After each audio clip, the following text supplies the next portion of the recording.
A very good morning to all. Hope you are fine.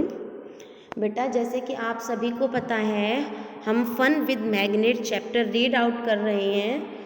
Most probably हमने इसका half part हम cover कर चुके हैं। जैसे कि इसमें हम पढ़ चुके हैं मैग्नेट्स क्या होती हैं, इसके टाइप्स कितने हैं, इसकी डिस्कवरी कैसे हुई, इसके कितने पोल्स होते हैं। तो यहाँ तक हम कवर कर चुके हैं और होप सो आप समझ भी रहे होंगे चैप्टर को, आपको समझ में आया होगा कि मैग्नेट्स कैसे कैसे वर्क करती है। जैसे कि मैंने आपको प्रीवियस क्लास में बताया था,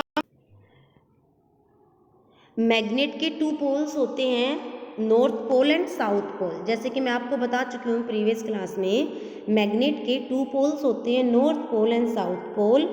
बेटा जो लाइक पोल्स होते हैं, लाइक मीन्स जो सेम पोल होते हैं, लाइक साउथ साउथ या नॉर्थ एंड नॉर्थ, जो हमारे पास सेम पोल्स होते हैं वो एक दूसरे से रिपेल करते हैं, एक दूसरे को दूर भगाते हैं। और जो अपोजिट पोल्स होते हैं लाइक नॉर्थ साउथ, वो एक दूसरे को अपनी तरफ अट्रैक्ट करते हैं। जब हम दो मैग्नेट्स को एक दूसरे के पास लेके आते हैं बेटा, तो उनके बीच में एक फील्ड अराइज होता है इस तरह का, और जो आपको नज़र आ रहा है, और इस फील्ड को हम कहते हैं मैग्नेटिक फील्ड। ये फील्ड हमारा कहलाया जाता है मैग्नेटिक फील्ड्स। मैग्नेट की प्रॉपर्टी के अंदर attraction and repulsion main property होती है। अट्रैक्शन एंड रिपल्शन, अट्रैक्शन तब होता है जब हमारे पास अपोजिट पोल्स होते हैं, और रिपल्शन तब होता है जब हमारे पास सेम पोल्स होते हैं। ठीक है, जैसे कि आपको पिक्चर में भी नज़र आ रहा है, अगर हमारे पास सेम पोल्स हैं तो वो एक दूसरे से दूर भाग रही हैं, अट्रैक्ट नहीं हो रही हैं। और अगर हमारे पास डिफरेंट पोल्स हैं तो वो एक दूसरे की तरफ अट्रैक्ट हो रहे हैं, आकर्षित होते हैं। अनदर टॉपिक हमारे पास था मैग्नेटिक पोल्स का, कि अगर हम किसी भी मैग्नेट को ब्रेक डाउन करते हैं, क्या वो मैग्नेट वर्क करती है एज अ मैग्नेटिक? तो यस बेटा, वो मैग्नेट की तरह ही वर्क करेगी, एक अपनी पर्टिकुलर एक सिंगल मैग्नेट फॉर्म करेगी, और जो वर्क करेगी मैग्नेट की तरह। ठीक है, चाहे हम उसके कितने ही पीसेस क्यों ना कर दें। हमारे पास अनदर जो टॉपिक आता है वो आता है मैग्नेटिक कंपास का। मैग्नेटिक कंपास क्या है बेटा? एक वो डिवाइस है जो हमारी हेल्प करता है to find out the direction. जो भी हमारे सेलर्स होते हैं, जो नाविक होते हैं, उनके पास मैग्नेटिक कंपास होता है। वो मैग्नेटिक कंपास उनकी हेल्प करता है समुद्र के अंदर डायरेक्शन को फाइंड आउट करने के लिए। मैग्नेटिक कंपास के अंदर एक निडल होती है जो एक्ट करती है as a magnet. Magnetic compass function as a pointer की तरह फंक्शन करता है। वो हमेशा नॉर्थ डायरेक्शन में ही पॉइंट होता है, जो कि एक मैग्नेटिक मेरिडियन है। ठीक है, magnetic field exert a torque on the needle. Magnetic field जो है फोर्स अप्लाई कर देता है निडल के ऊपर, जो पुल करता है इसके वन एंड को, और जो पॉइंटेड होती है नॉर्थ मैग्नेटिक पोल के डायरेक्शन में। और जो हमारा अदर पोल होगा वो हमारा होगा south magnetic pole. Needle is mounted on low friction. जो निडल है उसके अंदर लो फ्रिक्शन होता है, ताकि वो ईजिली हमारी डायरेक्शन को फाइंड आउट हम कर सकें। अगर फ्रिक्शन उसमें ज़्यादा होगा तो हमारी निडल पॉइंट आउट नहीं होगी। When the compass is held level, the needles turn until after a few seconds to allow oscillation to die out. जो हमारी कंपास है वो एक पर्टिकुलर डायरेक्शन में हमें बताता है, लेकिन इसकी होल्डिंग हमारे लिए सबसे इम्पोर्टेंट होती है कि हम इसको किस तरह होल्ड करते हैं। It settles into an equilibrium orientation. इसको हमेशा एक इक्विलिब्रियम ओरिएंटेशन के अकॉर्डिंग ही सेट होना चाहिए। नेक्स्ट हमारे पास है टेस्ट फॉर मैग्नेटिज्म, कि मैग्नेटिज्म का टेस्ट कैसे करता है एक compass. We can use a compass. हम कंपास को यूज़ करते हैं फाइंड आउट द डायरेक्शन, या find out the substance is magnetic और नॉन मैग्नेटिक, कि हमारे पास कोई सब्सटेंस है वो मैग्नेटिक है या नहीं है। इसके लिए हम क्या करते हैं बेटा, एक कंपास लेते हैं और एक बार मैग्नेट। कंपास और बार मैग्नेट को जब हम कंपास के पास लेके आते हैं तो जो हमारी मैग्नेट की निडल है वो मूव करती है, डिफ्लेक्शन शो करती है और पॉइंट आउट होती है नॉर्थ डायरेक्शन में। अगर हम निडल का नॉर्थ पॉइंट आउट करते हैं कंपास के पास तो वो साउथ डायरेक्शन हमारे पास जाती है और नॉर्थ डायरेक्शन उसके अपोजिट साइड। क्यों? क्योंकि जैसे कि मैं आपको बता चुकी हूँ, सेम पोल क्या करते हैं, रिपेल करते हैं, और डिफरेंट पोल क्या करते हैं, अट्रैक्ट करते हैं।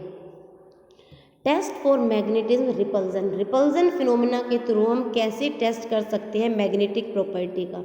सेम वही पोर्शन हमारे पास है, हम 2 मैग्नेट्स लेते हैं। अगर 2 मैग्नेट्स को हम अलग अलग पोल से अट्रैक्ट करेंगे, मीन्स नॉर्थ से साउथ को, तो हमारी मैग्नेट्स क्या होंगी, अट्रैक्ट हो जाएंगी।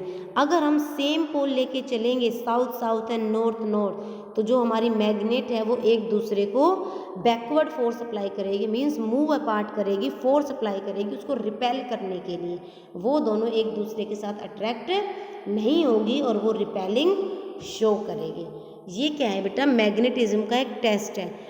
हम मोस्ट प्रोबेबली कहते हैं कि जो रिपल्जन है वो श्योर टेस्ट होता है मैग्नेटिज्म का, क्योंकि रिपल्जन से ही हम पता लगा सकते हैं कि जो हमारी मैग्नेट है वो प्रॉपर तरीके से वर्क करती है या नहीं करती। आपके पास जो अनदर टॉपिक आता है वो आता है मेकिंग योर ओन मैग्नेट। आप अपनी मैग्नेट खुद कैसे बना सकते हो बेटा, इसका एक सिंपल सा मेथड है, उसे हम कहते हैं स्ट्रोकिंग मेथड। स्ट्रोकिंग मेथड के थ्रू हम एक सिंपल मैग्नेट बना सकते हैं। इसमें हम क्या करते हैं, हम एक आयरन की स्ट्रिप ले लेते हैं, या हम आयरन का कोई भी एक ऑब्जेक्ट ले लेते हैं, लाइक निडल हम लेते हैं। तो उस निडल को या आयरन के ऑब्जेक्ट को हम एक बार मैग्नेट के साथ बार बार स्ट्राइक करते हैं उसके एक एंड को, जैसे कि आपको पिक्चर में नज़र आ रहा है। उस एंड को हम बार बार स्ट्राइकिंग करते हैं, और जब इस तरह से हम स्ट्राइकिंग करते हैं अप एंड डाउन पोर्शन में, तो आफ्टर सम टाइम जो हमारा आयरन का ऑब्जेक्ट है वो एक्ट करने लग जाता है as a magnet. If we stroke an iron bar with one end of a bar magnet, iron bar के एक एंड को जब हम बार मैग्नेट के साथ रिपीटेडली सेम डायरेक्शन के अंदर स्ट्रोक करते हैं, तो हमारा जो आयरन का पीस है वो एक्ट करता है एज अ मैग्नेट की तरह। हम इसके लिए हमें क्या करना चाहिए, टेक एन आयरन बार, एक आयरन बार का स्ट्रिप लेनी चाहिए, और उसके साथ हमें क्या करना चाहिए कि वुडन टेबल भी हमारे पास होनी चाहिए, ताकि हम उस आयरन बार को या बार मैग्नेट को वुडन टेबल पर प्लेस कर सके। एंड अ बार मैग्नेट, हम बार मैग्नेट को अपने हाथ से पकड़ेंगे, होल्ड करेंगे, और उसको आयरन का जो पीस है उस पर क्या करेंगे, विदाउट लिफ्टिंग स्ट्रोक करेंगे, मूव करेंगे, ठीक है। और जितनी बार हम उसको मूव करेंगे, उसको स्ट्रोक करेंगे, तो जो हम स्ट्रोकिंग की प्रोसेस है उसको हम रिपीट करते रहेंगे, तो एक ऐसा टाइम आएगा हमारी आयरन बार एक्ट करेगी एज अ मैग्नेट। और एटलीस्ट हमें 30 से 40 टाइम्स तक स्ट्रोकिंग करनी चाहिए, क्योंकि तभी हमारा जो आयरन बार है वो मैग्नेट की तरह एक्ट कर पाएगा। जब हम ऐसा करेंगे तो हमारे आयरन बार के अंदर मैग्नेटिक पोल प्रोड्यूस्ड होगा।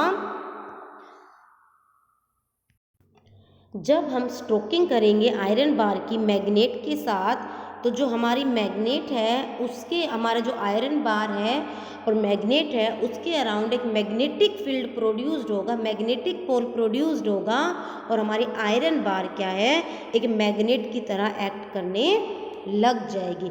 इस तरह हम अपनी एक सिंपल मैग्नेट बना सकते हैं।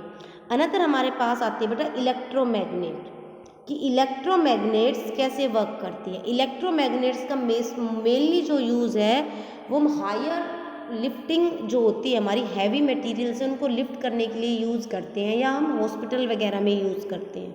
इलेक्ट्रोमैग्नेट्स फॉर्म होती है with the help of electricity. हमारे पास अगर मैग्नेट्स हैं और उस मैग्नेट में या कोई भी हमारे पास ऑब्जेक्ट है उसके अंदर जब हम इलेक्ट्रिसिटी प्रोवाइड करते हैं, तो एक ऐसा टाइम होता है हमारा वो ऑब्जेक्ट इलेक्ट्रोमैग्नेट की तरह वर्क करना लग जाता है। और इलेक्ट्रोमैग्नेट्स क्या हैं, बहुत स्ट्रॉन्ग कैपेसिटी की होती हैं, उनकी जो पावर ऑफ अट्रैक्शन है वो बहुत ज़्यादा होती हैं, और वो ईज़िली किसी भी चीज़ को कैरी कर सकती है। ठीक है। तो इलेक्ट्रोमैग्नेट्स के लिए हम क्या करते हैं, हम एक कोयल ले लेते हैं, उस कोयल के ऊपर हम कॉपर की वायर या आयरन की वायर को लपेट देते हैं गोल गोल सर्कल वे में, इस तरीके से जैसे हमारे पास स्प्रिंग होती है, और इसके एंड्स को हम इलेक्ट्रिसिटी के साथ या बैटरी के साथ कनेक्ट करते हैं। जब हम इलेक्ट्रिसिटी इसमें प्रोड्यूस करेंगे तो जो हमारी कोयल्स है ये एक्ट करेगी एज अ मैग्नेट। ठीक है। Hope you understand the today's topic. Thank you. Have a nice day.